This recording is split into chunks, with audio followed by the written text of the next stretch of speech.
Ladies and gentlemen, welcome back to the True Life Podcast. I hope the birds are singing, hope the sun is shining, the wind is at your back. We got a great show for you today. We have an incredible author, a speaker, a family man, and a book that everybody should check out. But I'll let everyone listening be the judge of that as I introduce Will Young. He wrote a book called The Unlikely Felon, a memoir of ambition, elder care, and jail.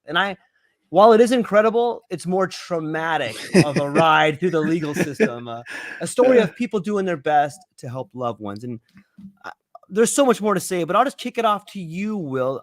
What do you think about the introduction, or is there anything else we can maybe get people aware with before we start jumping into what's really happening in the world here?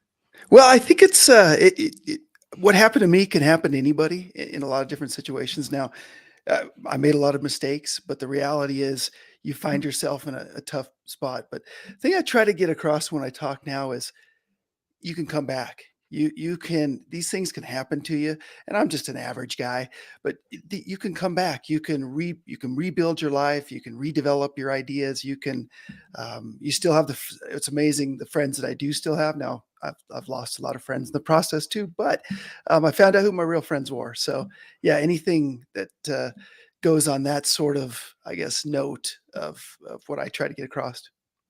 Yeah, that's well said.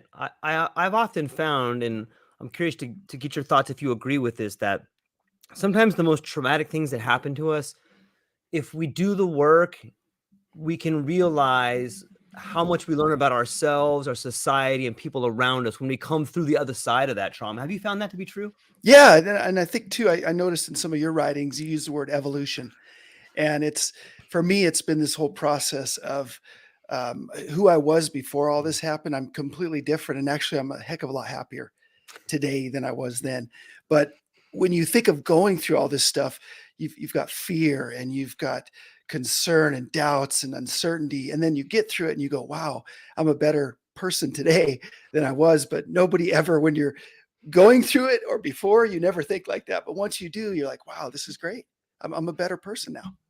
Yeah, life has a way of forcing evolution, it seems like, and it puts us through the test that we need to go through in some weird way. And well, for those people just listening, maybe you can give without giving too much away, maybe you can give a Sure. synopsis of kind of what happened to you. Yeah, absolutely. Well, I start the book off with a knock at my door, and it was actually February 9th. It's been, a month ago, or 10 years ago, a month ago, I should say. Got a knock at my door and went to the door expecting Amazon or a neighbor or a kid in the neighborhood maybe selling something. Right. And I open the door and it's the police, and they come in and they start searching my house. My wife and I were both here, and they start searching my house. They start boxing things up. They don't really tell me what's going on. Now, they did show me that they had this one page that was a search warrant, which I've never seen a search warrant. So now remember, before this happened, my life of crime was I had some speeding tickets and an open container in college, an open container ticket. So here I am, a young 40s man at the time, and I've got the police in my house, and they're doing a search. They're boxing things up. We don't know what's going on. About 6 hours later, they leave. So what had happened is we had taken care of my grandparents for literally about 15, 20 years. And we had this incredible relationship. They were just almost like best friends versus just your grandparents. We had so much fun. We did a lot of activities and vacation and all those things, just different relationship than normal, but we took care of them. And then as they started to get older, they started to go through all this health issues that elderly people do. They were actually great until about late 80s, 88, 90. I mean, very healthy. Then they started to get dementia and physical issues, and just, make a long story short, the reality is we ended up taking care of them. We took care of the estate. We used money for their caretaking as well as for ourselves. Okay. And we had some step relatives that they had given us approval, but then they changed their mind and basically said, we don't agree with how you use the money. They were the ones who called the police. Police show up at my house. Everything just kind of starts to roll from that point. Wow. There's so much to think about there. I guess if we take it back to the beginning, what was it like to all of a sudden just have some police come to your house, start rummaging through your stuff? I mean, that seems like pretty scary to me. Well, you see it on the movies, right? Right, That's the only right. way I'd really seen, and the only thing I could think of is I kept saying, "Can I talk to my attorney?" And I had a Mm, business attorney at smart. the time, and I didn't know what else to do. I'm like, because and it was funny because when they first came in, I said, are you supposed to be at the neighbor's house?" Because there were rumors that were going on in our neighborhood, and a house around the corner was selling drugs. They had Mm, like a young 20s kid or something. And that was the rumor. So I said, "Are you sure you're at the wrong house?" They're like, "No, we're at the right house." And I'm like, "That's impossible." And then I even thought about my wife. I'm like, was she having some weird affair behind my back? And now I'm caught in. I mean, these are all the thoughts going through my mind. Had nothing to do with my grandparents. I didn't think anything of that. And when they showed me the warrant, I did see their name on it. I thought, well, what are you talking about? This is crazy. This doesn't make any sense. And so, yeah, you just totally lose everything. I guess your beliefs and the system, everything that you've kind of formulated up to that time of what you think is right and wrong and being treated fairly, and all of a sudden you're caught in the system. yeah. Were there how was the relationship between your step family before they decided to turn on you? Yeah, it's a great question, and there were a couple things that had happened in their life, I think, that shifted their thinking. But we were actually Mhm. good friends. They would come out and stay at our house. They're in a different part of the country, and I think what happened, one of them lost their job. They had all these other Mm, things happen, and so money became a big right. focus of their life and conversation. And suddenly they were like, "Well, we don't remember agreeing to that, and we didn't say it that way." And my mistake was, and I don't I don't give legal advice. I'm not a lawyer, but the thing is when you're in this situation and you're a caregiver, you're taking care of somebody, you got to update the wills. You got to get everything in writing. If you're paying yourself, which we were doing, you got to have every little detail.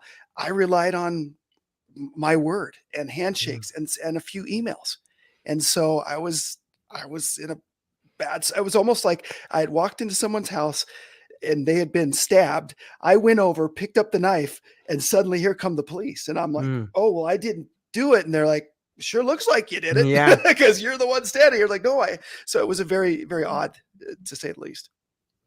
Yeah, and I think it's incredibly relevant with how many baby boomers and how many people are in situations right now that are retiring, and all of us have parents that are getting older, and you know, it must be it, it seems to me, and I'll bring this back, but I want to widen the horizon for a minute. Mhm. It seems to me that especially in the West, we have taken this idea of taking our parents or our grandparents and shipping them off to a place where we don't have to see them because it's uncomfortable or it makes us feel a certain way, or maybe we're just too busy and we have our own stuff and we don't have the capabilities or the abilities to take care of them in a way that they need. But it seems to me that someone you love would probably get better care if they're with people they love. Is that something that went into your decision making?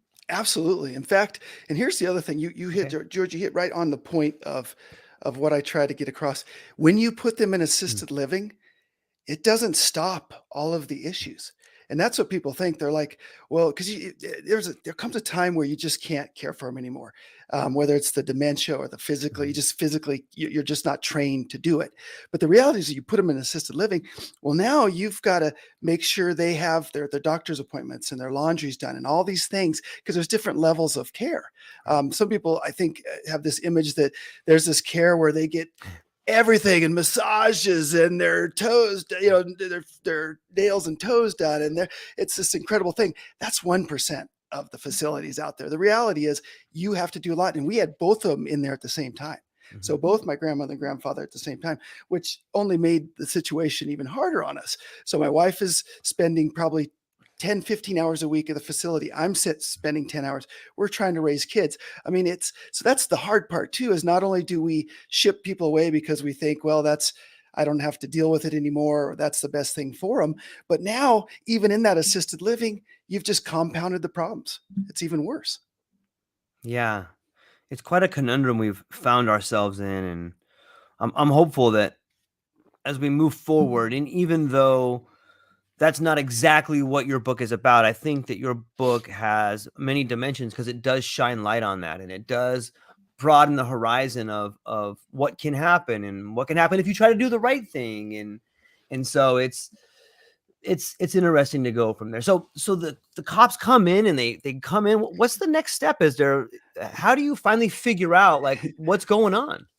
Yeah, so they finally let me call my lawyer, and uh, gentleman was named Jeff, and just he was a great guy. He actually passed away since all this happened. But I tell Jeff there's police in my house, and he says right away, "Do they have a search warrant?" And and this guy's a business lawyer, really, Yeah. but obviously, trained in a lot of different Mhm. things. And this is probably his first time of having a client call him, and this is going on. And he said, "Well, have you said anything?" And I said, "No, they've asked me a few things, but I haven't answered." I said, "I need to talk to my attorney. They finally let me call you." And he was great. I mean, he just said, "You know what? Just relax for a minute." He made jokes, does everybody have their clothes on? Yeah, he was just trying to really. I mean, he could tell in my voice Right. I'm like a scared, probably one of the most scared I've been in my life. And he said, "I'll Here's the deal. I've got a defense attorney.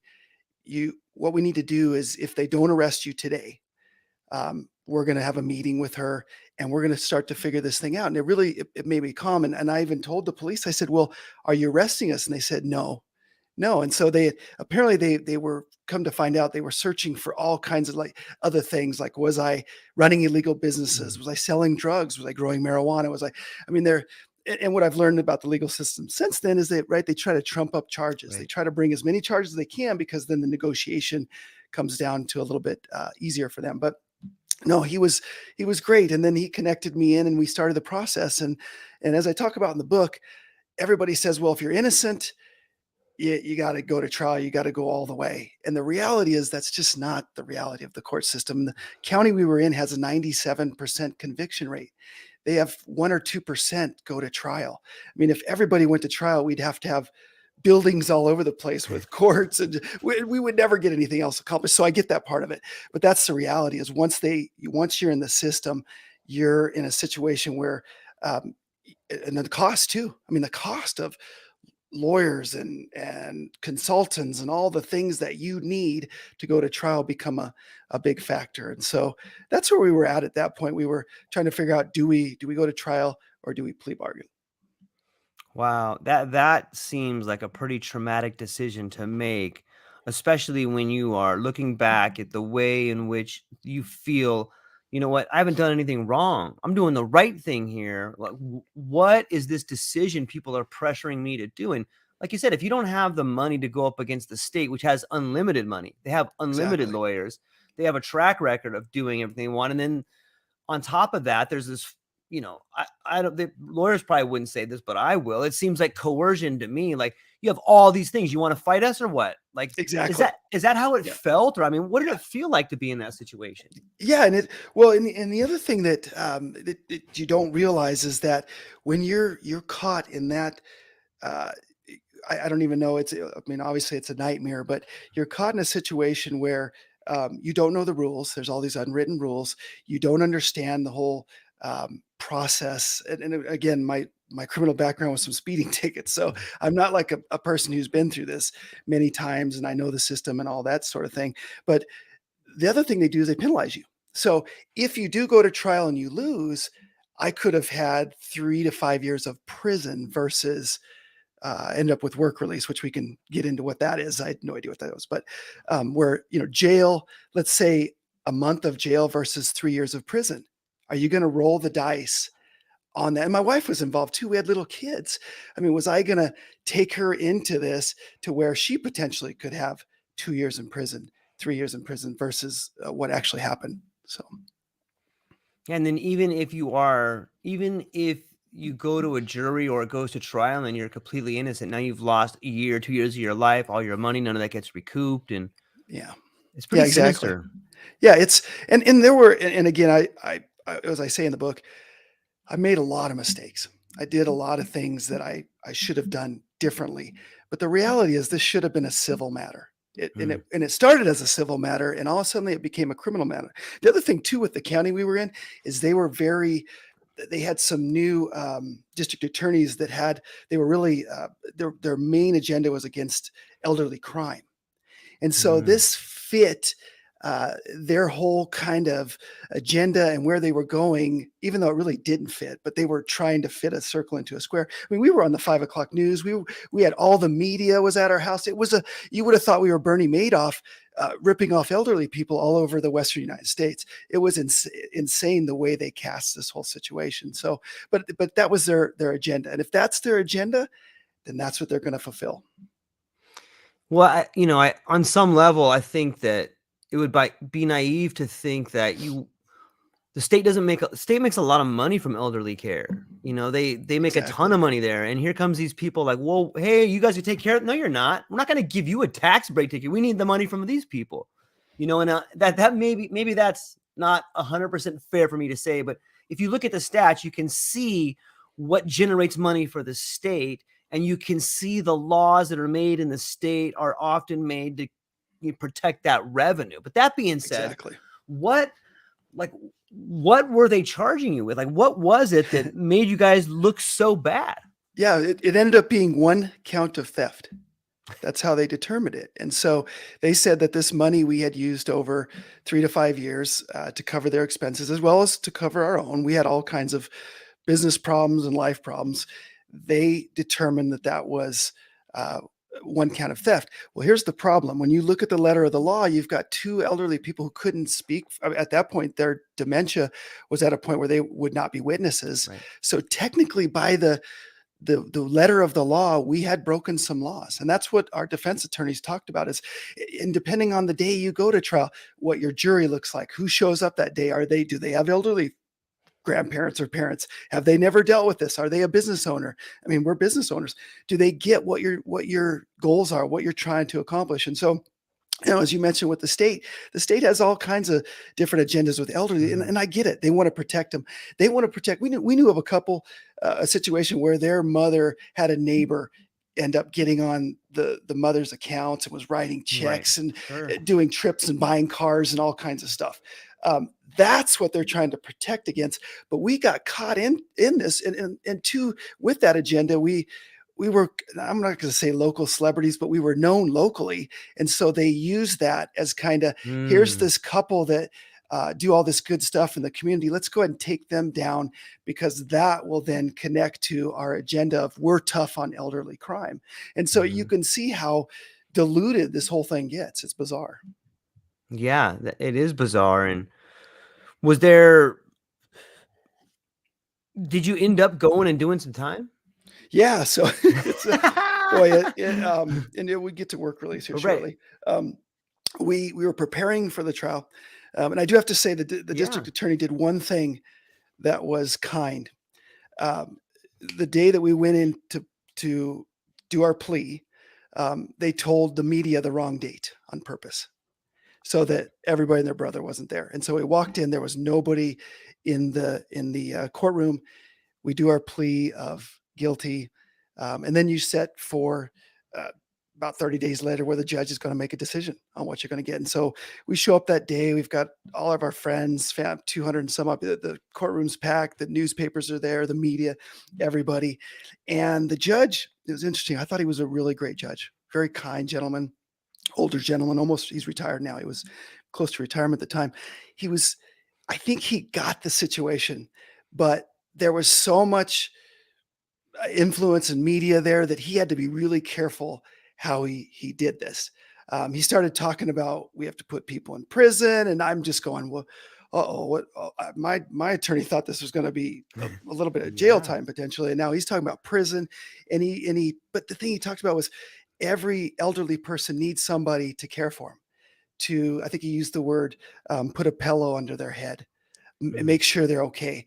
And then he said, but you guys are seen as leaders in our community, and you need to make sure you follow the law when you're dealing with these sorts of things. So it was kind of an example thing, but he basically gave me 6 months of work release, which I ended up doing 85 days, because there's this thing called good time. You can do good time in there if you behave, but it's basically set up like a college dorm. And so everybody's seen in the movies, or if you've ever been to jail for a night or whatever, you have a cell and it's set up that way. But this is not the case. They they call them pods, and it's set up as a college dorm room type thing. You have to be there in the evening, you sleep there overnight. In the morning, you go to your job or your work. I got to go home because I had a home based business. So during the day, I got to go home, see my wife and kids and work. And then at night, I had to go back. I had to stay on the weekends and holidays, and ended up doing 85 days. It was a very interesting process, to say the Mm. least. Yeah, what an incredible shift in your life to see happen.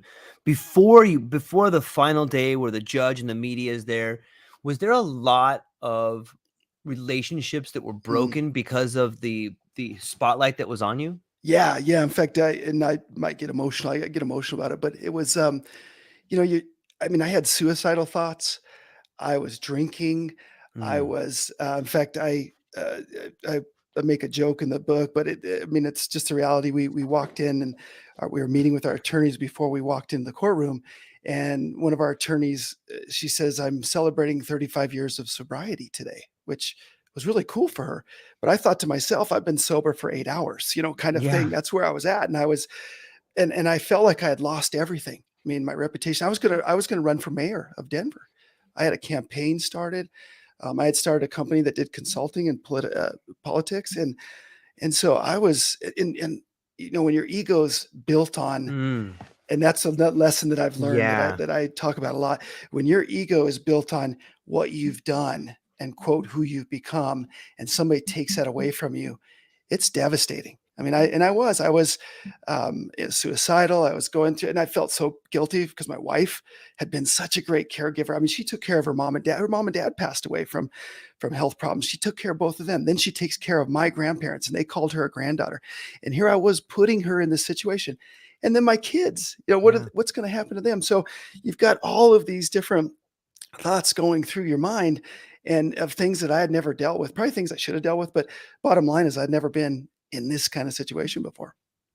Wow, what an incredible shift in modalities and in shift in ideas of who you are and so what was part of the ego dissolution, I guess, the fact that people that you thought were friends were no longer wanting to talk to you, or were there family members that were the same way? Yeah, absolutely. There were mostly friends, or I Right. guess I call them associates, but Sure. as the one of the media outlets talked about, I was a well-known entrepreneur who had done a lot for nonprofits. That's the way they Mm, described me in the city locally. And I was the guy that you could call, or I could make a couple phone calls and I could potentially get you a job, get you an interview, raise money, get your charity fund. I had that kind of capital. I mean, I had right. conversations with our mayor at the time and our governor, and I felt like I was kind of moving up this track to probably be a politician. Thank God, thank God that didn't work out. Anyways, I know. Um, but you know what I'm saying? You're on this track and you think that everybody loves you and everybody's your friend, and then this happened, and there were people who couldn't get away from me fast enough. Mm, That I had helped a lot, that I had done a lot to, and then there were other people. In fact, some of them were surprises. Stood right by us through the thick and through the thin, and we're right there. Besides our kind of core group of 4 or 5 people sure. who were incredible. I can't even describe the risks they took because of all the media. So if you're connected to us, you don't know what the media is going to do. Are they going to try to push you into the situation and say, "Well, you're friends with Will, so that must mean that you're a bad person too, or you're doing bad things." Um, so that really helped me even moving forward to gauge what what is a real friend to me. What is somebody who I care about? And yeah, I knew all these people, but did I really know them? I guess I didn't. And it, it's that's and the reality of who do you really love in your life? Who really means the most to you? Who should you be spending time with? I mean, you just start asking lots of questions that I probably didn't ask before. Yeah, it's incredible to think about, and situations like this, or sometimes a close death in the family, or any sort of real tragedy usually does one of two things to relationships. It either brings them closer or it pulls them apart. And I'm curious if, even though it was such a, an adrenaline rush, hellish situation, you know, do you think that it benefited?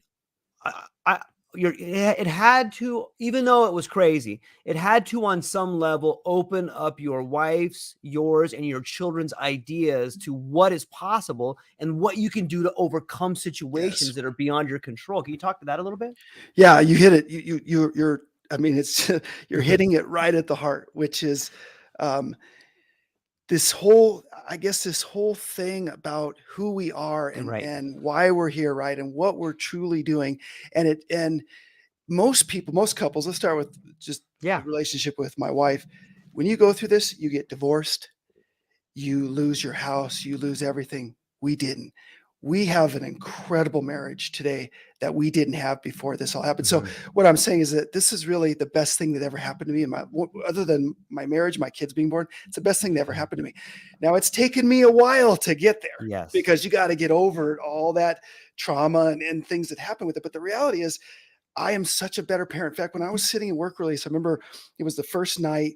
The first couple nights you do what they call qualification. They qualify you as are you crazy? Are you going to hurt Mm. other people? Are you normal? Are you standard? And then they put you kind of in different pods based on that. And I remember looking up at this exit sign. There was an exit sign, and I said, when I get out of here, I'm going to be the best damn father, best damn husband, best Yeah. damn friend that I could ever be, you know. And it wasn't all suddenly I'd been about goals and wealth and all this Mm. stuff. And not that those things aren't important, Right. but are they number 5 on your list or number 1A? And for me, that was always my driving force. And all suddenly I sat there and went, when I get out, that's what I'm going to do. And that's what I've worked towards. I've coached all my kids' sports. I've been Yeah. involved in all their school. My wife and I, we do date nights. We spend every morning we have coffee together. I mean, thank God this happened to me because I'd probably be divorced or dead, to be honest. I don't know.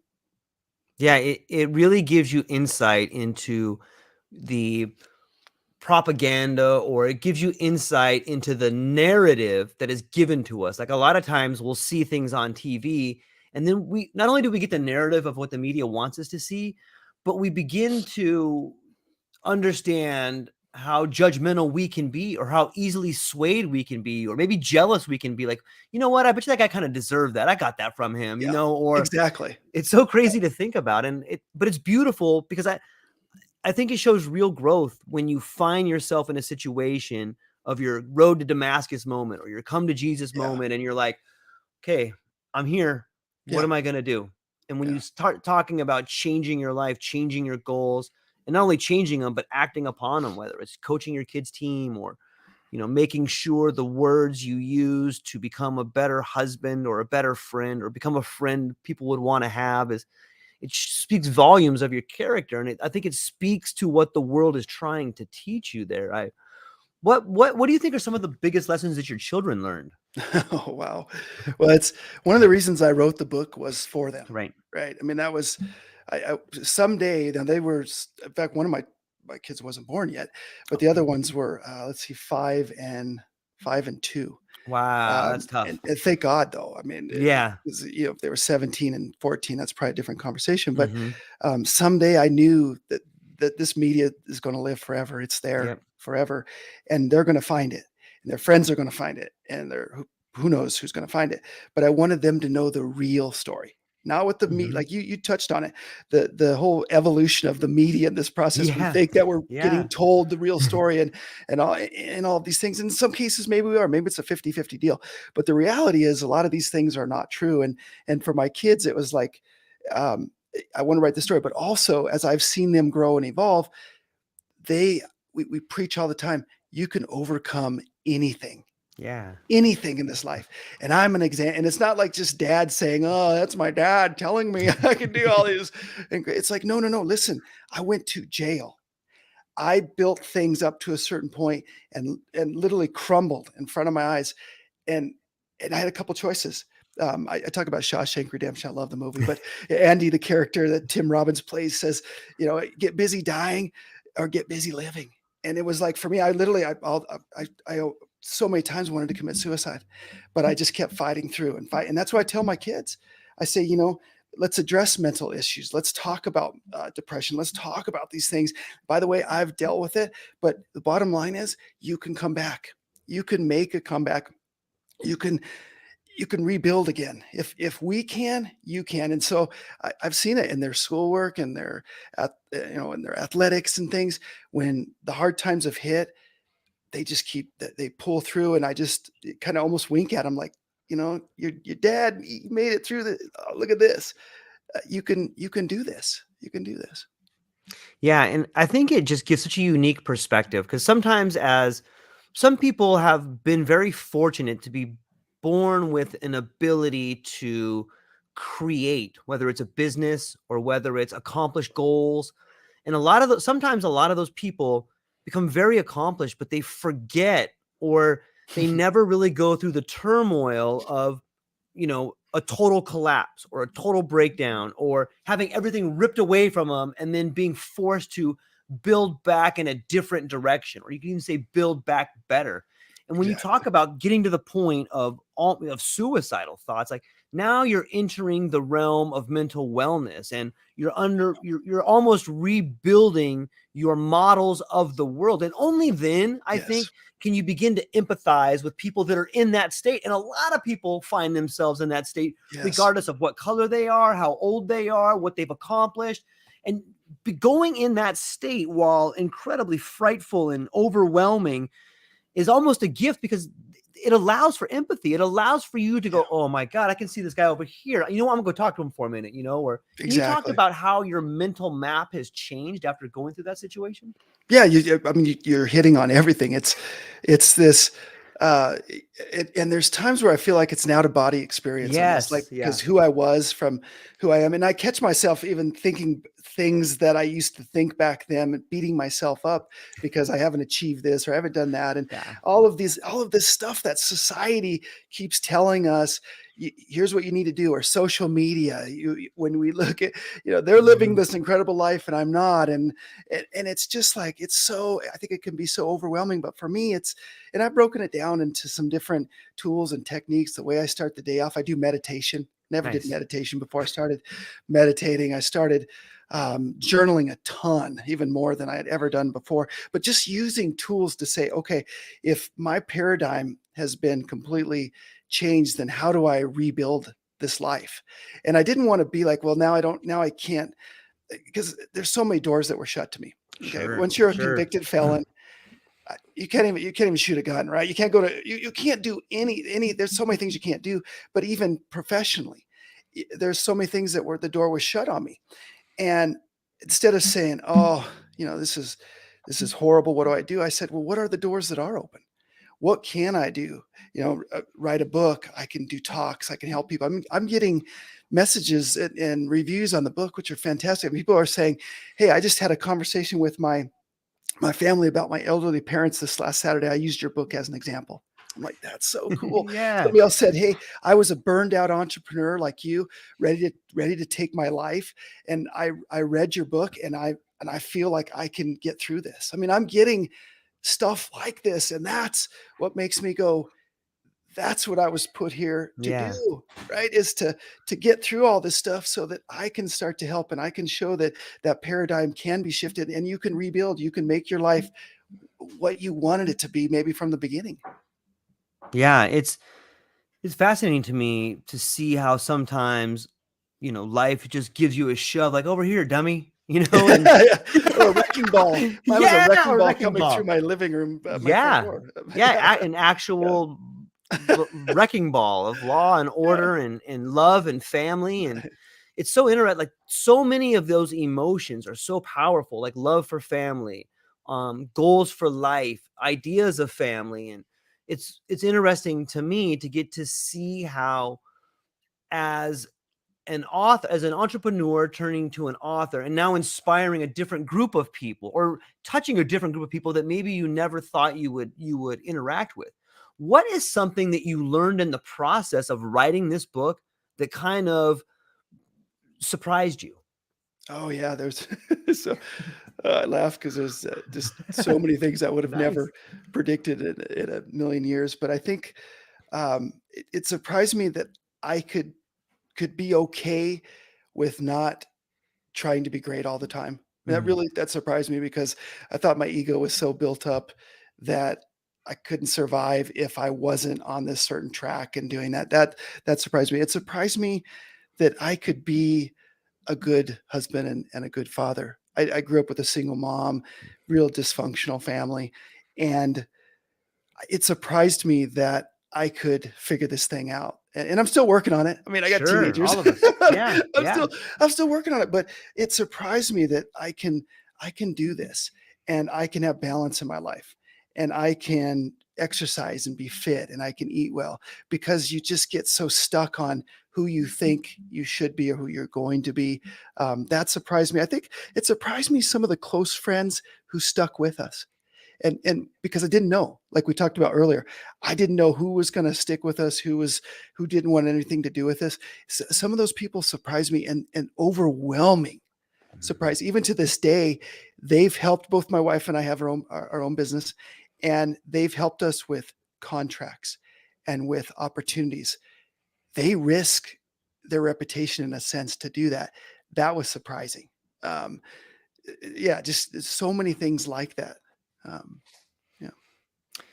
Do you like what do you think it is about our society that projects the only path of success is wealth accumulation and youth? Like what is that? Do you has that something that's been accelerating, or is that just because of the age we are? What do you think that those forces are that drive our young people to see these metrics as success? Well, I'll go back to a little bit of Okay, the please. writings that I've seen on what you've written about and fear. Like I've Yeah. seen you write about fear and suffering and that whole process. And I think I see so many people that, to your point, are living a life they were told to live. They Yeah. might be in a dead end job. They've got a dead end relationship. Their kids are horrible or not doing what they want to do, and all they want to do is watch Netflix and get on Facebook or whatever. You know what I mean? It's and I think and maybe that's the downside of capitalism, right? We've got all these entrepreneurs starting all these cool companies, Mhm. it's cool apps, and I knew when so we started the first 56K ISP in Denver back in the day. Okay, that's when that was fast speed. Okay, this Yes. is 1996. For now, you guys know I'm a dinosaur, but um, that was fast speed. But I saw this whole thing, and I remember going, "Man, there's so many great things about the internet, but what about Mm. this or that?" And you've seen it now. You've seen it to where people are just stuck. So what do they turn to? They turn to alcohol, they turn to drugs, they turn to uh, cheating on their mate, whatever. They're turning to all these things instead of having conversations with their wife and their kids and being very honest and saying, listen, just because society is telling us all this stuff doesn't mean we have to go down that track. I tell my kids all the time, find something you're passionate about and go do it. You know, if you want to be a lawyer, but don't be a lawyer because you think you're going to make a lot of money and it's going to be great for you. Do it because that's what you really want to do on a day-to-day basis. And you want to change the world or you want to defend people, whatever it is. And I think that's, to your point again on that fear and people almost unconscious, I think, for some people, right, versus Mhm. Yeah. conscious, and we get stuck in that, and also I think we're bored. I mean, think about 100 years ago. People Yeah. talk, they talk about. I said 100 years ago, you were worried about clean water. You were worried 150 years ago. You were worried about food. I mean, my grandfather would tell stories of his grandfather talking about on the farm how we were worried if we'd have food next week. Now, how many of us worry about that? I mean, there are people obviously who have food problems, but for the most part, who's worried about I can go down the street and I can buy food. You know, I could and we're almost bored. We just we don't have the things to push us to be better mentally and physically and except for podcasts like yours or books out there or shows or things. And I'm a big podcast junkie. I read everything, I listen to everything, but I love it because I'm building my mind, I'm building Mhm. my energy, my positive. I think people they're influenced by all of that negativity and they are. I say it all the time. Dead end marriages, dead end jobs, dead end lives, and here's what you have. It's unbelievable. Yeah, it's such an interesting paradox because it seems like in a way we're so decadent, but yet we live a life of scarcity. And maybe not scarcity of food or scarcity of things, but Yeah. scarcity of spirituality or scarcity of meaning. And it blows my mind because everything's at your fingertips right now. And it Mhm. seems to me if you could start a podcast, you could write a book, you can do all these things. You could potentially, you as an individual could potentially reach a million people by starting a YouTube channel. Yeah. Whereas 100 years ago, you could maybe speak at the town hall meeting if you were influential. And so I, I'm hopeful that what we're seeing is a change in the way we see ourselves interacting in the world we live in.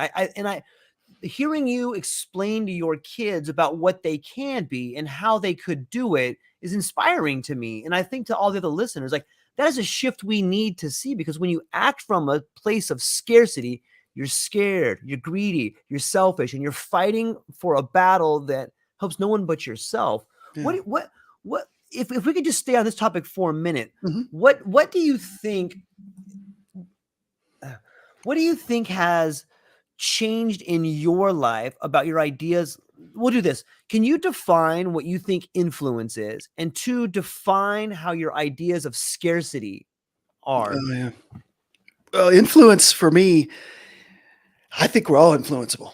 I Yeah. think it's silly. And I had a mentor, a very successful business person, said that all the time. It was like, listen, Will, whatever you're around, whatever you put in your mind, in your body, whatever you're listening to, whatever you're watching, that's going to influence you. It's just the way it is. I Yeah. mean, there's one out of 10,000 people that probably has the will to not be influenced on that, but we all are influenced. So if you're watching stuff, if you're hearing things, if your friends are taught, the people you're around, your family, that's what's going to influence you.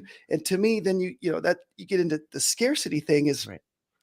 it goes back to how people are, I guess, evaluating or judging things, right? Because if you only judge it financially, well, then if your finances aren't where you want things to be, then you're going to be devastated. If you're only judging it, and we all know people like this, you're judging it just on how you look.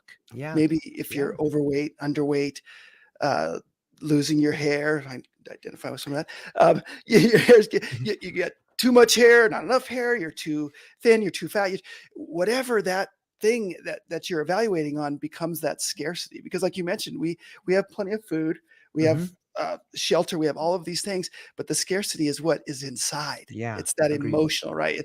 It's that lack of love. And for me, that was two things I couldn't do before this. I wasn't very good at showing love. I would say it, but I wasn't real good at showing it, and I wasn't good at accepting it. And that's why I challenge. I'm going to be launching some things later this year, but for men over 40, I think that we have this weird thing where we just cannot accept love. And if you give me a compliment or you tell me you love me, I kind of go, "Do you?" Or "What do you want from me?" Yeah. Or whatever. You'll fill in the blank. But I think there's this interesting thing about, can you accept love? And I thought it was silly, like woo woo stuff. Like that's woo Yeah. woo. But the reality is, and I work on it every day. Just accept that someone loves you, that someone appreciates you. That we did last night a volleyball banquet for my daughter who's ending her club volleyball career, Nice. and the parents sat there and said, Will, we love being around you. We love the relationship with you. And it kind of, I went to, oh, do you? That skeptical inside of me. And then I went, God, I love you guys too. I love that. I love that we have this relationship. And it took me a long time because it was my ego. I had to, maybe I felt like I had to push my ego down in order to accept it. But that's the reality for me is, uh, if you accept that love, your life is going to get so much better. So much better. Yeah. I agree. And it reminds me, I was talking to a gentleman yesterday, and we were talking about medicine. And he said something that he just said it in passing, but I thought it was so profound. And I think it speaks to the same transformation you're talking about, but he just used it in a reference to medicine. And what he said is, George, it just seems odd to me that we study the brain when we study all these degenerative diseases, and even in medicine, all we do is study diseases. Like, the world might be better if we studied people that are performing at an optimal level and then figure out it from there.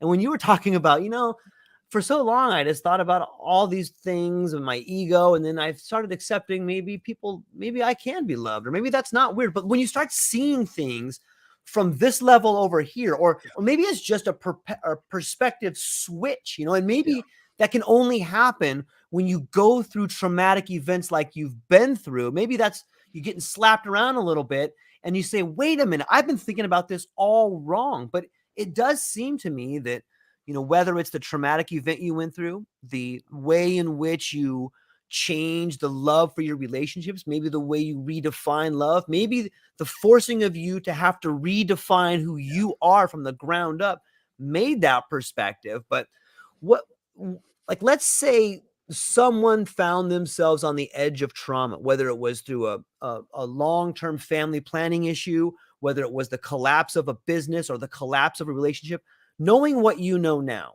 knowing what you've been through, what advice would you give to someone that finds themselves facing a threshold guardian? Well, that was one of the reasons I wrote the book Right. too, is I wanted to save. One of the things I talk about is, listen, you don't have to go through this stuff and end up in jail or whatever the situation is before you make those changes. And for me, it's when I think of the advice, and again, I'm not an expert in any of these fields. I haven't studied all the research, but the reality is, the past 10 years now, I've worked every day on, mention the meditation, I met on the journaling, on just talking, on therapy, talking to somebody. I encourage people all the time. It used to be, you have a therapist because you're messed up, and the stereotypical thing. It's just not true. And a Right. therapist can be different levels. It can be a really good friend, a counselor. It doesn't have to be a psychiatrist who's going to try to pump you with a bunch of stuff. But the reality is, I think that's where most people are at, is how do I start on a day-to-day basis to do the little things that are going to allow me to make the changes. Because as I can't remember who said it, but they're like, if you try to change 34 things on the first day, you're not going to change anything, and you're going to be Right. stuck in the same situation. But for me, that's when I just encourage people, and through the stories that I tell in the book, but also just, here's an example of how I didn't know anything about meditation. What is this about? This is so bizarre. But I love that now. I mean, I do 20, sometimes 30 minutes a day I've built up to, and I love that time to just get into my own head and figure out what's working and what's not working, and how grateful I am, and all this gratitude too. I think there's just not enough gratitude out there. I don't think people are, instead of, they're so worried, and you touched on it earlier, they're so worried about what's lacking. Mm. They're focused on what's lacking instead of what's working. Do I Yeah. Good have point. a great relationship with my partner? Are my kids doing well? Am I healthy? And you're always going to have areas of life. I think it's Brooke Castillo that says, life is a 50-50 deal. And I really believe it's like, no matter how much money, how much good looking, how much fame, whatever you are, 50% of the time, it's going to be a struggle. And 50% of the time, it's going to be fantastic. And the sooner you start to deal with that, I think the easier, when those problems and trauma hits, the easier it is to work through it. So. Yeah, that's what I love about your book. Like, it really allows people to have this shift. There's just a question I was thinking about, and I'm curious to get your opinion. Have you spoken to someone and told them going to jail was actually a great thing for me? And if you have, like, what was the look on their face like? You know what I mean? Because that's such a shift. Like, They probably think I was drinking yeah. heavily that day. Yeah, they do. They look at me like, how is that possible? But That's such a I it's wish so people could imagine that. Like, just it's think so about that. bizarre, and I was in, I mentioned they qualify you for where you're going Yeah. to be at, and I was with all the people who, they had DUIs and they hadn't paid child support, and so they were people who had broken laws, but they weren't Right. going around pillaging and hurting people and things like that. But I started to actually have friendships in there. I was there for Yeah. 85 days, and I started to help them. And I would read, I had my success magazine and my books. I had Viktor Frankl's book, Man's Man's Search Search for for Meaning. Meaning, one of my favorite books in the world. And they come to me and go, what the hell's that about? And I'm like, and I'd start to tell them. And so it just came down. It came, and as you talked about it before, it's, do I look at this as horrible, the worst thing that could ever happen to me, or do I look at this as, this is my opportunity to redo? It was kind Yeah. of a redo. Now, Yeah. you lost a lot of things, but at the same time, it's like, I can redo my life. I can start over, and I can do it the way I wanted to do it, or I should have done it, or whatever it is. And that's why I think when I and then again, it's taken me time. I mean, the first week out of work release, I was not, Sure, this was not the sure. conversation I was Right, having. right. And I was embarrassed, you're just Of embarrassed. course. You feel embarrassed. But the bottom line is over this time, I've been able to just on a daily basis build to that point of saying, jail was good for me. It was one of the best things that ever happened to me. And I'm not encouraging everybody Right, to right. I'm have not to saying do you that. should go do You it or should try to go find yourself there. Right. go break a bunch of laws and no, no, no. No, but what is it in your life that is causing that sort of situation to where you can redo? I mean, Yeah. that's the best word it's a do-over for me. Yeah. Yeah, getting the opportunity to rebuild a foundation that may have some shaky scaffolding is an incredible gift, especially if you do it consciously. And like you said, it doesn't happen overnight. There's a lot of shame involved in that, but it Absolutely. it really, once you do the work, and you have to do the work, whether it's talking to a therapist, whether it's meditating, whether it's rebuilding your relationships, like that is doing the work is rebuilding the foundation. And most people that do that have the same mindset of like, oh, it was so hard and I would never choose to do that, but I'm glad that it happened because it wipes away the judgment part of you. It wipes away all these things that you thought were beautiful views, but were really just rose-colored glasses. And you're like, oh, that was just muck on the window. That wasn't a rainbow. That was an oil stain. What am I doing? Exactly. And so in some ways, like I've heard people say, things like, there's a Chinese saying that says, "May you live in interesting times," and Oh, like yeah. that's kind of the metaphor for like, yeah, I hope some horrible things happen to you because that's when you learn who Yeah. you are. That's when you learn Yes. what you're really capable of. And I love the fact that in you've made friends that at a level that you would have probably looked down on before, and you learn so much about yourself there. Absolutely. What what what do you think, in your opinion, is the best part of the relationship with your wife that has changed? Oh, wow. I am such a better husband.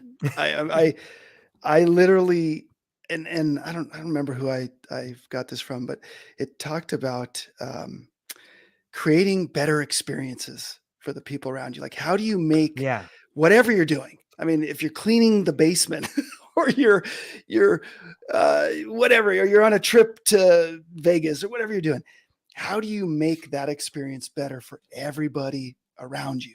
And that's what I've really been focusing on. It's like, how do I help my wife? Is it by doing all kinds of chores today that she didn't expect me to do? Is it by dropping off flowers at her office that she didn't know I was going to do, or writing her a little note, or whatever things that? And my wife has always been, she's been just fantastic, and just she's naturally very loving and giving. mhm, And for me, that's just not the case. And maybe that selfish is probably another word.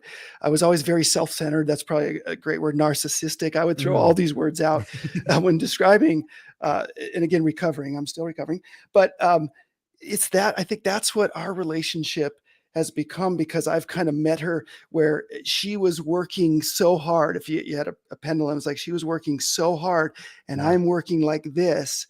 Instead, it's like, let's meet in the middle and let me treat you the way you deserve to be treated, like when we were dating, like yeah, when we first fell in love.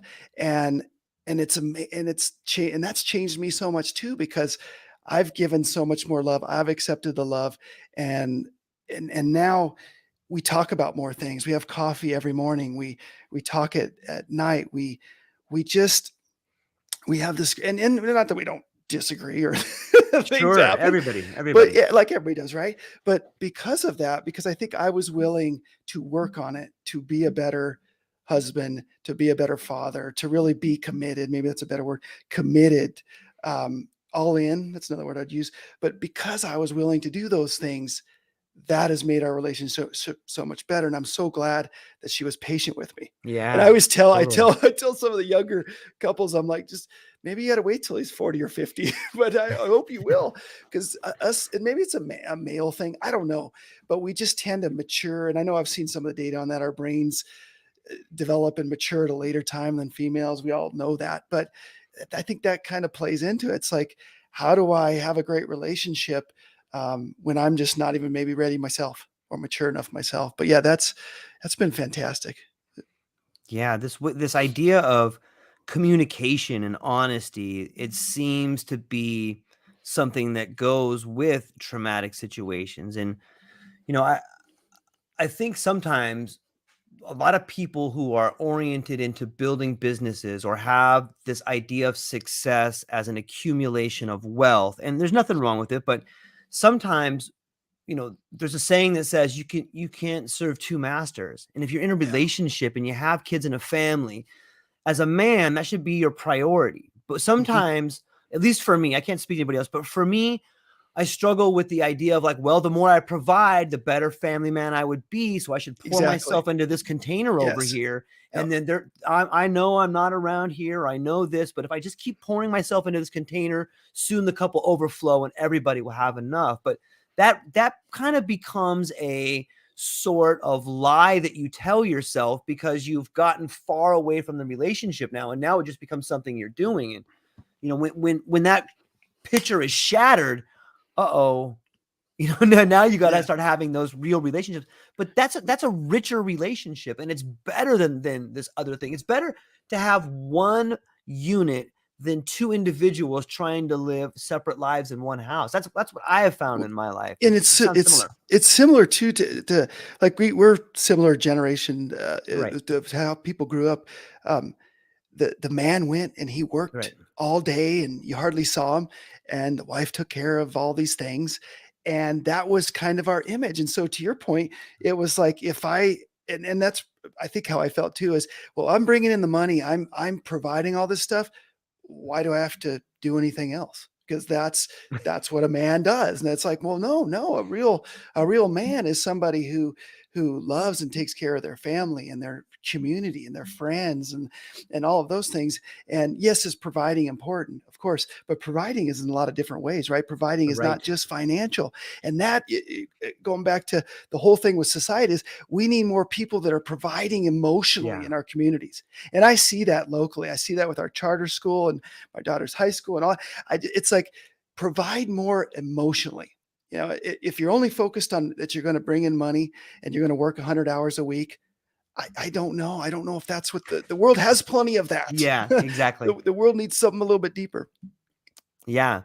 And on some level, like when I pan back and I factor in all these cool people that I'm talking to, and I factor in some of the things you're telling me about stories, and you know, when I factor in the idea of providing for your daughter is more than just money, but spending time and doing like a breakout room or just providing time to be with someone you love and be there wholeheartedly, then I think you get to redefine what those words mean. And in a way, I think that's what society's doing. I know there's all this crazy stuff like pronouns, but it's still redefining Yes. situations. And if Yes. we can redefine words, maybe we need more books like yours to redefine what relationships are, redefine what providing is, redefine what it means to be a father, redefine Yeah. what a traumatic experience is. Well, and it's honesty too. It's being, for me, this book was 100% honesty. And that was initially the hardest part for me, was how do I, because I would always kind of hidden things, and I just Yeah. I just never was really being completely totally honest. Yeah. And when I wrote this, it was like, I'm going to tell it all, the Yeah. embarrassing things, the things that Yeah. I feel humiliated, shame. You used a great word, shame. But I'm gonna do it, because if more of us start to do this, again, Yeah. I'm just an average guy in Western United States. I'm no one special. But if I can say, look, here's honestly where I screwed up. Yep. Here's Yeah. what I need to work on. Here's the honest truth about my life. Everything doesn't work perfect. One of my friends back in the day said, "You're too buttoned up." And I was like, what in the hell are you talking about? But I get it now. It's like, you're not letting anybody in. And that's what you've got going on, is people, they're putting up this shield and they're hiding behind things, whether it's social media or their job or whatever. They're hiding instead of just coming out and saying, look, this is honestly me. And that's why I'm all for I'm all for people being who they want to be. I was on an interview Yeah. last week and somebody asked, what ideally, how do you see the world? What, if you could change everything, what would you change? And I said, let's just start loving each other. Let's just be who we want to be. Love who you want to be. Do what you want to be. Dress how you want to dress. I don't care. Be you, but be honest and authentic. Stop Yeah. hiding from all this stuff and stop lying to yourself. People are Mm. lying. It's like, be honest. Yeah, that's a big part of, and I think it does come back to shame, or it comes Mm, back to scarcity, or maybe back to fear, is that we want to be loved and we're afraid of, if we show people who we are, then we're yeah, vulnerable and they may not exactly. love us. But that's the Yeah. opposite. Like, even though there's probably some of that there, if you look back into, like, let's just say we talk about the biography of Carnegie, or we Yes. talk about these Yes. these robber barons, and Yes. it talks about how incredible they were. They did all of these things, but, like, Yeah. you talk to their kids like, that guy was horrible. I hated that guy. I want no part of Exactly. him. And Yes. it's like, It's so true. It's oh, I and see. that was the image of society, right? And I think it Yeah, still goes on sure, today. It's just done a little bit differently. Maybe political correct. I'd use all kinds of different words sure, with it. We hide behind all kinds of right. different things, but it's the same sort of formula that's happened where we believe, or somebody wrote back in 1930, that this is what life is supposed to be. This is how I'm supposed to act. And it's just so false. And we're finding that out with diet, right? I mean, Yeah, totally. there's okay, all this stuff we've been told we were supposed to eat and not eat and drink and not. It was because somebody wanted to sell something, whatever. Point being is that, how can we get to that honest part of who we all are and start engaging in more honest conversations, and how is that going to help us with our family and our community and our business and so forth. So Yeah, I love to look at things on a longer timeline. It's hard because we all look at our own life and we see where we were, or maybe when you teach your daughter how to ride a bike, you envision yourself learning how to mhm. ride a bike. But if you can just pan back and go, oh, so I am part of this giant lineage of beings, and we're getting better. Like, we're becoming a lot more honest. We're starting to treat each other a little better. Yes, And there's still this generational trauma that's happening, especially as, like, a Gen Xer. Like, I can see my parents, and I can see exactly. millennials, and, like, these people don't know anything. These people are dummies. And we're Yeah. like the bridge. Like, okay, no, some of these guys are right. We need some discipline. And so, Yeah. but I it's such a beautiful time. I tell my kids all the time, they when they see me coming, oh God, here comes Dad with his positivity, Yeah, self-development. But I say, you guys realize we're on a blue dime going 63,000 miles an hour through space in a big circle?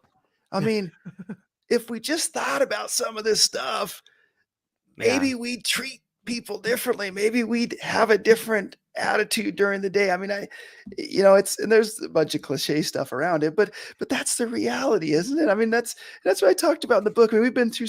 My wife and I gave away a child at 16 years old, and then she's back in our life. We now have a grandchild, and that got into all kinds of issues around keeping children and adopting children and all this stuff. And I was 15 years old. Can you imagine? You think your life is ruined because I'm not following the way I'm supposed to. I'm supposed to go to college, get married, have a kid, go to a dead mm, end job, all this stuff I'm supposed to do. And here I am, 15 years old. And I'm not going to be able to do the stuff I'm supposed to do. So anyway, that's what I've continued to talk about is how did we get ourselves on kind of this track of focusing on not only the narcissistic things about myself, but what's in it for me financially? How do I get rich? How do I do all this stuff? Instead of how do I help my fellow man? How do I become a better person?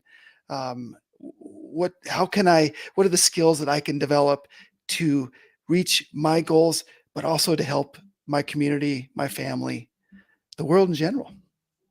yeah. That's what do you think? That's just a direct reflection of the people, our leaders, and the people at the top? Is this idea of, here's how you do it? Yeah. Yeah. I think it's just been ingrained in it's so many generations that this Mhm. is how we do it. That there's not a lot of thought about maybe why we do it Mhm. instead of, and I know those are big things that, there's a how and a what and a why. And I think we Right. get caught in how and what so much because it's more Yeah. analytical. It's almost like engineering driven. It's Um, easier kind it's of. easier versus why. And I even Right. ask myself that question all the time, like, why am I doing this? Why am I creating this product? Why am I doing this talk? Why? Because the why tends to lead um, in the right direction. I think companies are getting better at that. I think people and communities are getting better at it. It's like, why are we here? Why are we doing what we do? Forget Yeah. about what. Forget Yeah. about Right. how. Everybody, I Right. can watch a YouTube video for 15 minutes and figure out how, right? Yeah, you can. Totally. Pretty much, and I'll be this good at something. But isn't that the reality? Is why? Why are we doing this stuff? Yeah, and it can be uncomfortable because it brings up a lot of issues that some people don't want to talk about. Why are we doing this? Well, we're doing it for the customer. Well, then why aren't we providing better service? Because it costs too Exactly. much money. Well, then why are we doing it? Exactly. That's exactly right. And I think that companies are even starting to gauge and measure things a little bit differently, right? Versus just what's our quarterly returns and what's our monthly profit and what's this? How about how happy are our employees? Mhm. How efficient are we with our vendor relationships and our customers and what are we doing that makes sense that's not financially driven, community driven, right? Corporate responsibility has become a bigger factor now, thank goodness. But that's the reality. It's like, why are we in the community? How do we Yeah. help just to make money? It can't just be about just making money anymore. I mean, we know that now. It's got to be something deeper. So, and I think these are challenges. I think we can overcome them. Yeah, and I think the book you've written does a good job at beginning to break that down and y sometimes I think that, we're all part and parcel, like, each one of us is similar.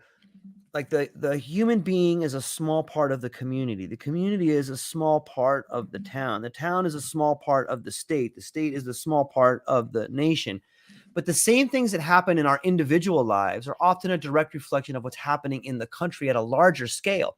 And so when an individual like yourself writes a book and is very honest and telling about some things that really helped them, even though there's things mixed in it that they're not proud of, Mhm. I think it speaks volumes of what's happening in our nation. And it's the contact like we're having today. It's the people calling and reaching out to you saying, Will, thanks for writing this. Like, it helped me with my family. Hey, Will, thanks for writing this. I found myself in a situation I wasn't proud of. And thanks for talking about it. Like, Yeah. it's amazing. It's like the pebble in the pond. You could throw a tiny little pebble into a nice flat stream of water, and all these ripples, emanate out. And Yeah. that's what you're doing. That's what the book does. I'm super thankful that you wrote it and you're spending some time with me and moving forward. Do you want to talk about what you got coming up in the future? It sounds like you may have some things coming out. Yeah, I've got. I'm building a platform now, but it's called the Comeback Builder, and just doing a bunch of things, a bunch of kind of strategies and initiatives around, as I mentioned, men over 40.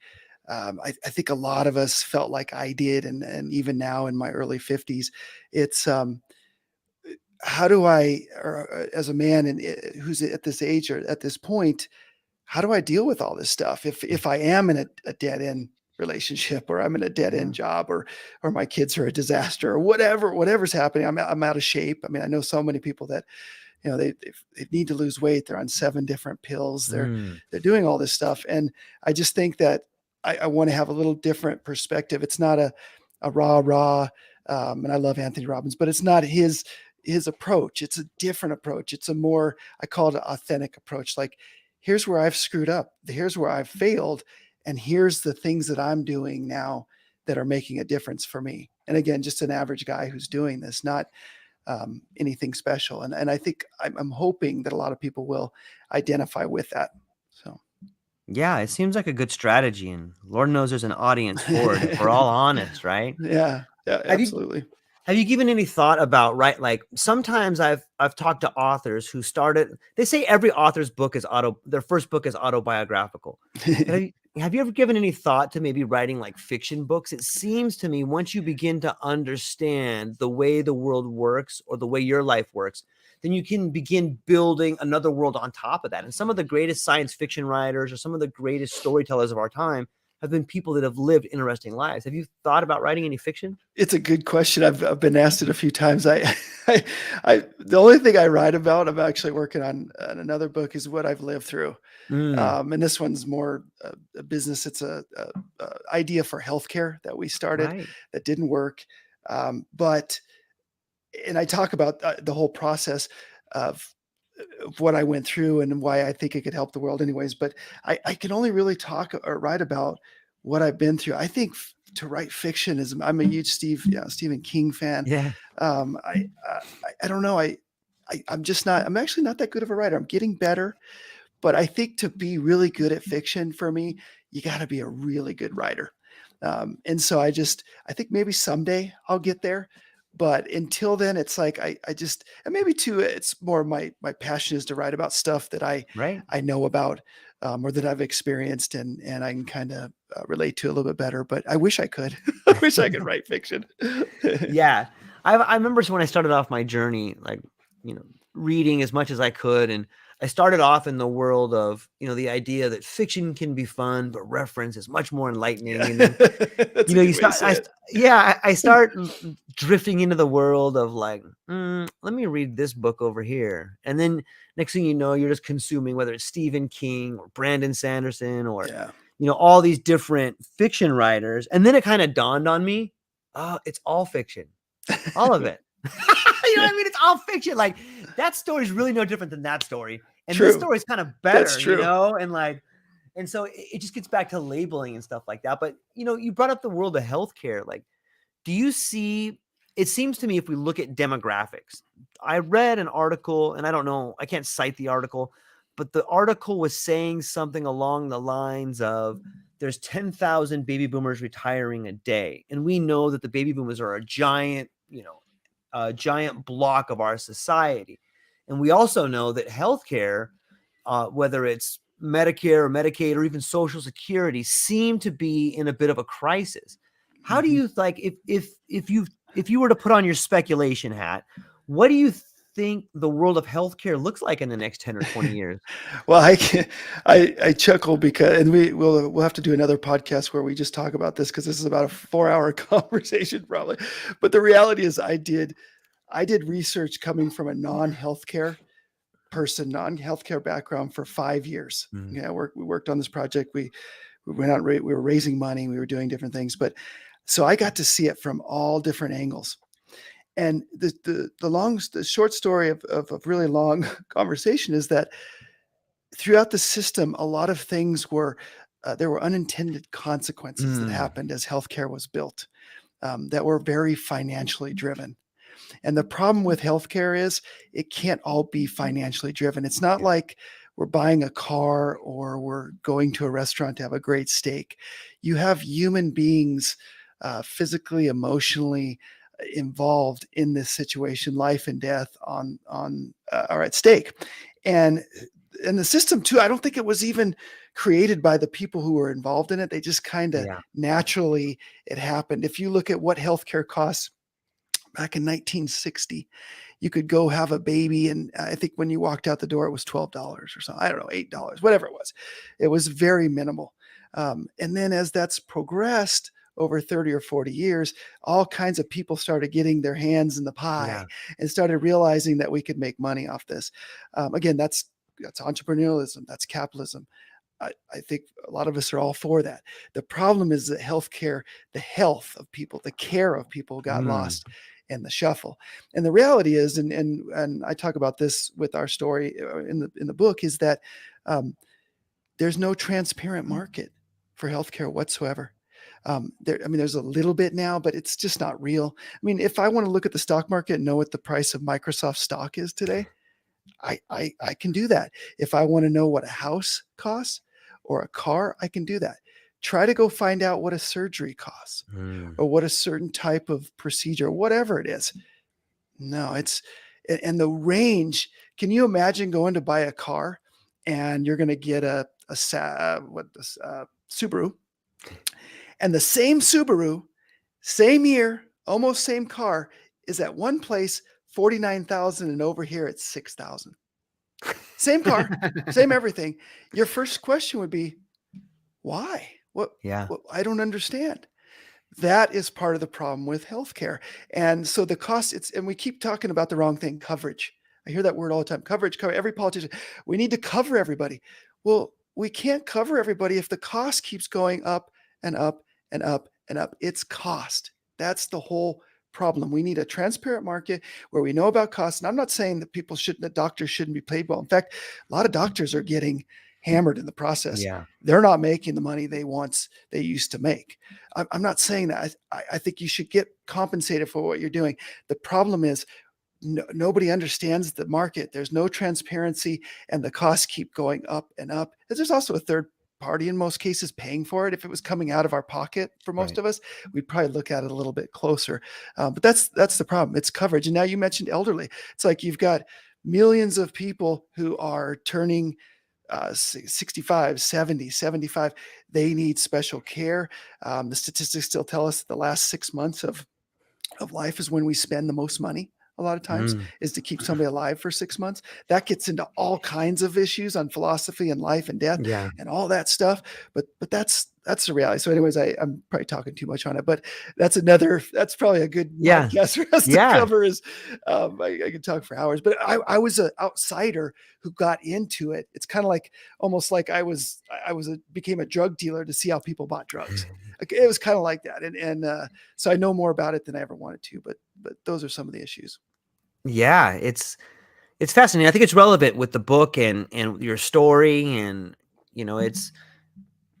it's something that we're all up against, I think. And it's whether we want to deal with it or not, it's better to try to find solutions than pretend that there's not problems, I think. Well, and think of elderly care. I mean, you're going to have, I think it's 1 or 2 million people a year becoming caregivers in the country, right? So every year, 1 or 2 million more people are becoming a caregiver, and it's a hidden thing. It's like you don't go to a cocktail party and go, hey, by the way, I'm taking care of my great aunt who has dementia and it's driving me nuts. I'm ready to jump off of a building. Nobody does that. It's a hidden kind of problem because that's how we treat it all the time. But more and more of these people, and that's what I talk about too in the book, is that you have like an 80% chance that you're going to become a caregiver at some point. Whether it's your mom, dad, grandmother, grandfather, sister, brother, you name it, friend, whoever it is, you're going to be involved. And there's some things you're going to need to think about. There's some things you're going to need to figure out. But it's almost this hidden sort of thing that nobody talks about. Nobody addresses that. There's an elephant in the room, and we need to talk about it. We need to figure this out. And as you mentioned right at the start, why are we putting people away? Why don't we get connected to people with our community when they're elderly? Why don't we get them involved like they do in other countries where they have totally different processes to how they handle their elderly people? And we don't do that. How do we just hide them away, and we put them in places, and we throw them some food. we do some things. And that's what was so strange. For people would look at us so strange. They're like, Will, you act like your grandparents are your best friend. I'm like, they kind of are. We have this incredible, cool relationship. I mean, we go to the bar and have shots. You're 80-year-old grandma, and you're having fun, and you're doing things like that. And I know everybody's relationship is different, but to me, that's part of our problem. All these millions of people becoming caregivers, they don't legally know what to do. They don't know what to do on a day-to-day basis, and there's a loss of that empathy and love and community connection. Yeah, I'm a little nervous for the future. I think that, when you look, sometimes I have a little bit of animosity for the boomer generation. I feel like they were given a lot, and I feel like they have these incredible standards for people because they had things kind of easy, at least in my opinion. Maybe that's not fair to say, but they were given a lot. And now here they are facing healthcare. And hey, guess what? Remember all that stuff you never invested in? Maybe all these lazy people underneath you, they don't really want to take care of you. Yeah. And so it's like, on some level, I do feel horrible because I love my parents and I love the boomer generation, but a lot of it, they dropped the ball on their watch, and maybe they don't understand it yet. Or maybe that's what all this race to mRNA is, or all this race to longevity is people scrambling like, wait, we forgot to figure this thing out, So it's interesting. It's a good way to say it, because I think And you hit on a really good point there, which was as you've got this generation of people who made a lot of money A off of the ton, healthcare system. I a mean, ton.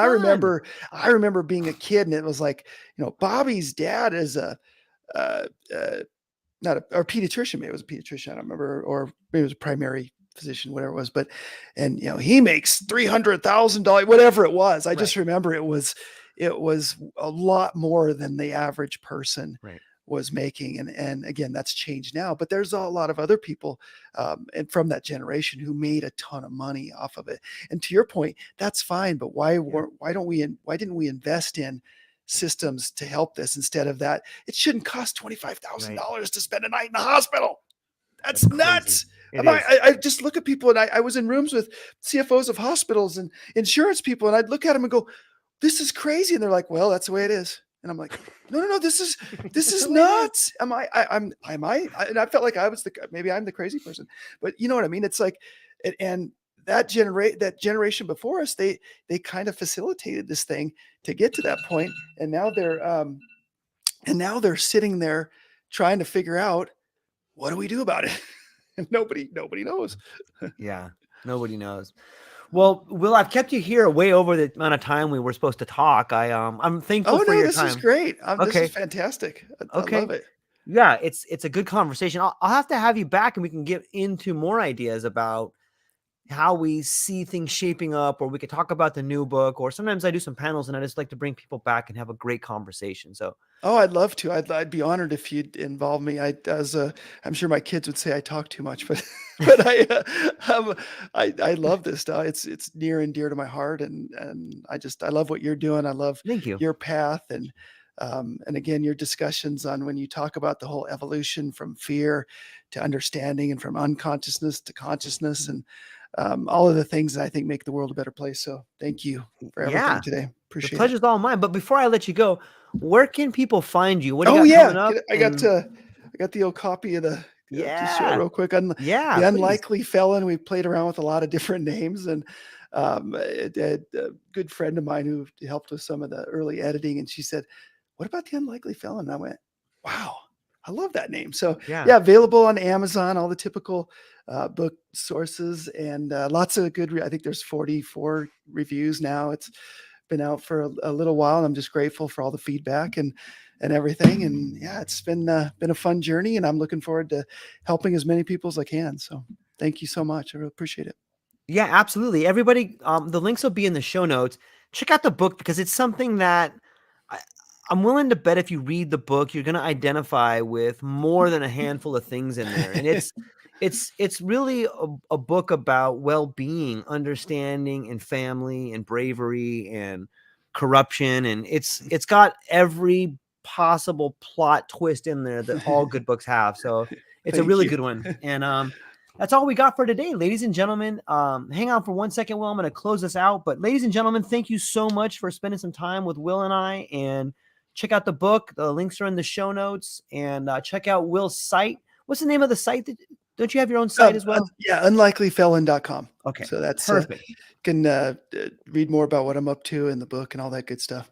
Okay, ladies and gentlemen, that's what we got. Aloha.